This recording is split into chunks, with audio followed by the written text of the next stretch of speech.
Matthew 24, where is it?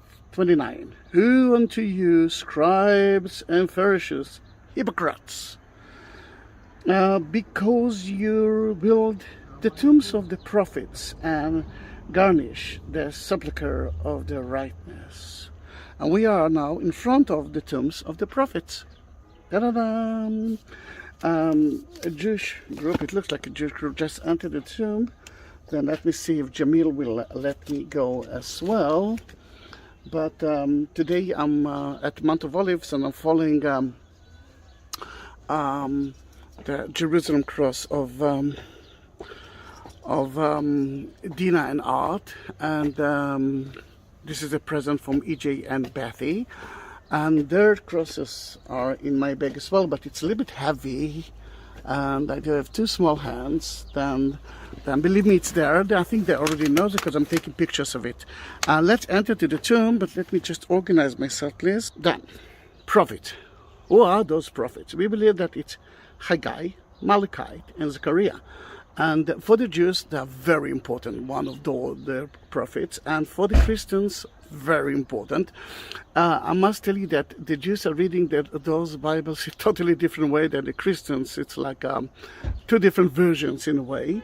For the Christians, Malachi, for example, is the last book of the Old Testament.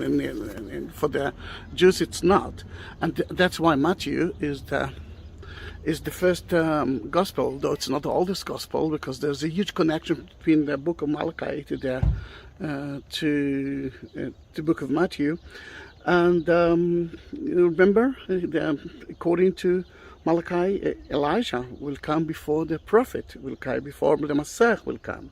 And Zechariah talks about the second coming of the Messiah and the death, the violent death of him as well. Now that tomb belongs to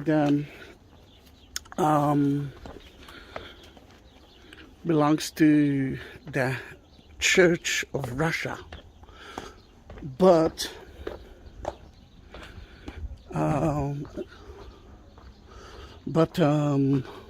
היי ג'מיל, מה שלומך? הם נכנסו עכשיו? That Jamil is the one who actually held that place, and because of Jamil you can actually visit it. But there's now a Jewish group there, נכון? Yes. You have... No, it's only me. You have to wait. Yeah, I will wait. I don't want to go them together, but yeah. I will wait and I will go to see the view. Please. Thank you, Jamil. Then Jamil is taking care of the tombs of the prophets. I will wait until the Jewish group will go in, but again, for them, it's a totally different story. And this is true to every, the way that the Jews and the Christians are reading the books. Different interpretation. And that's why you don't have to say to the Jews, but the prophet said that, but he will answer you in a different way. It's like two different languages, but look at that. From here you can see the most ancient cemetery of the Jews at Mount of Olives. The Jews believe that when their Messiah will come, and he's not Jesus, they will be the first one who will resurrect them. In that case, this area is very important for them. Next place that I'm going to visit will be Dominus Flavit. That's where the Lord saw Jerusalem and wept. Such an amazing place, and there's so many things to talk about Jerusalem. I do have so many videos about the scenery from Mount of Olives, the viewpoint from Mount of Olives of Jerusalem, and today it's a little bit cloudy and still hot. You can see the Dome of the Rock, which is Muslim side. According to the Muslims, Muhammad ascended into heaven from there and met God himself. Al-Aqsa Mosque is right there with a great dome, and before that was a Jewish temple that was built by King Herod, and then Jesus visited 3 times here. And because it's there was Shabbat border journey, that part is still part of Jerusalem. Then on Shabbat, Jesus, for example, could actually visit Mount of Olives and Jerusalem as well. Another thing that you can see from here is the Church of the Holy Sepulchre, the place that, according to so many Christians, Jesus was crucified, died, buried, and of course resurrected. If you will turn right a little bit, you can see the green area. Here it is. This is the second option. There are two tombs of Jesus. It's called the Garden Tomb, and that's mainly because it's outside the walls. But we don't know if the Church of the Holy Sepulchre, that at that time, in Jesus' time, it wasn't a church, was outside the walls. So there's a lot of evidence that it was outside the walls. Because we find, beside the tomb of Jesus, we found so many other tombs, Jewish tombs, and the Jews are not buried their dead inside the city. Then let's wait for the group to leave the place. This is the entrance to the burial cave. It's a very big one. I mean, some people believe that it was one of the first, or at least in the 5th century, 6th century, Christians use it, because we found a lot of Latin and Hebrew inscription, but we don't know. It will be difficult. It will be very dark. Then what I'm gonna talk about is how Jews used to be buried at the second temple time, the time of Jesus. Then, in that matter, there were niches and the size of a human being. And when someone was buried, died, they actually purified his body, and they buried him at the same day before the sunset, because at the sunset it's the end of the day.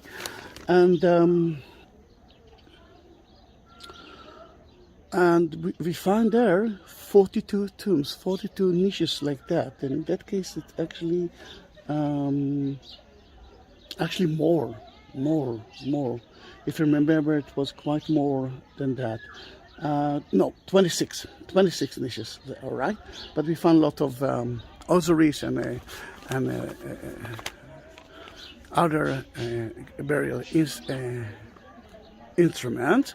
Then, when they buried him, they used to bury him, and let's say if now we're talking about 26 places, what will happen to the 27? They will open the oldest tomb, they will take the bones out, and they will put it in a small box. That is an ossuary, and then they will actually bury him. Oops, where is...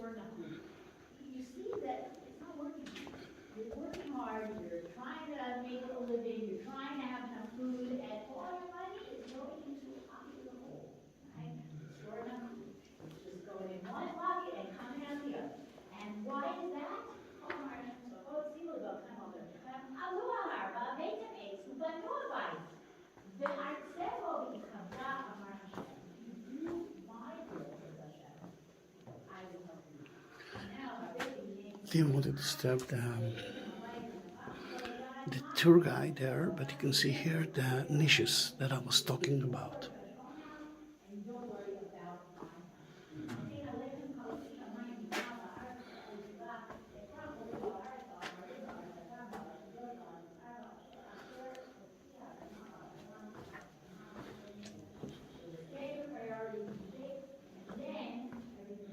The mother.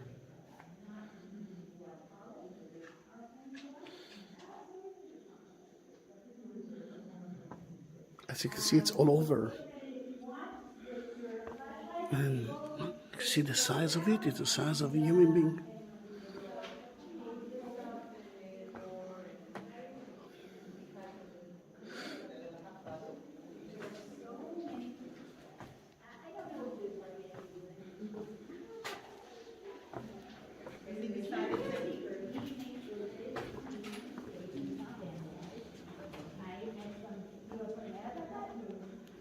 I met somebody about a month ago before, a Jewish guy.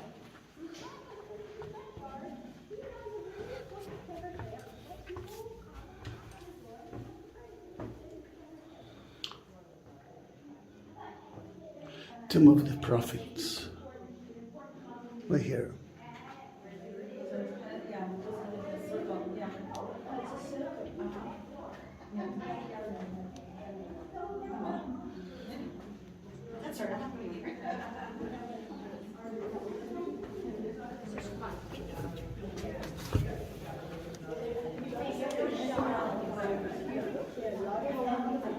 As you can see, it's quite a huge place. And this is a place for candles.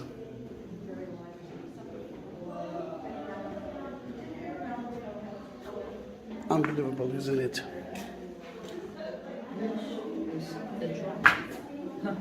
Wish I could climb woods.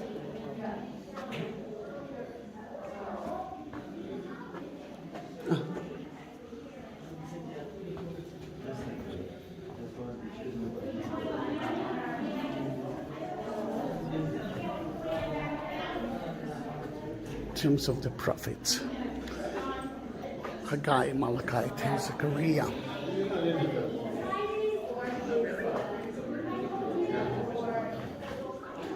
Amazing, isn't it?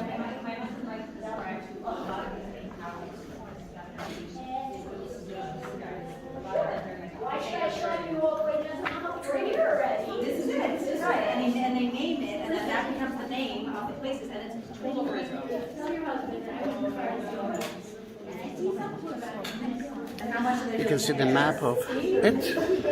They say that it's 50 tombs, and you know what? It sounds like more than 26.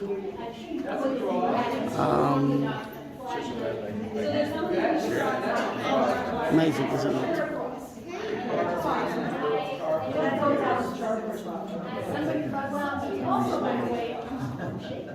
And I'm just waiting for that group to go, and I will bless the Jerusalem crosses of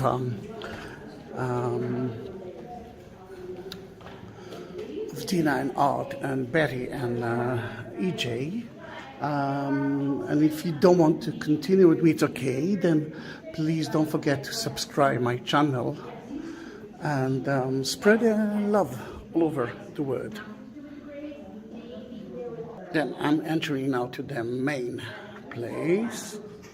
A little bit dark here. I will leave the flashlight, and again I want to thank to the one who told me about the flashlight in my camera. I didn't know about it, that I can take a video with the flashlight. I'm a little bit primitive. Then if it's okay by you, it's a little bit spooky. Then I will bless the crosses outside. What's over here? It might be the main tomb. Oh. You can see it here. What one? Look Oh, at that. wow. And you can see that a lot of Jews are blessing that place. Right Yes, you got the candles and here. True, everything. true. Memorial candles. Amazing. Thank you. You're welcome. Then I will bless it outside. A little bit spooky there.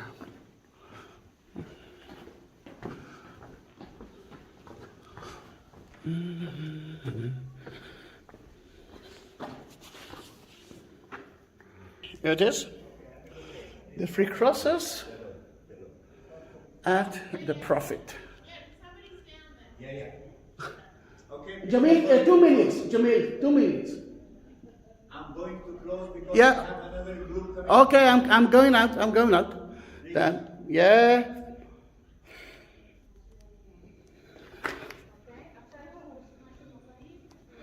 That's it.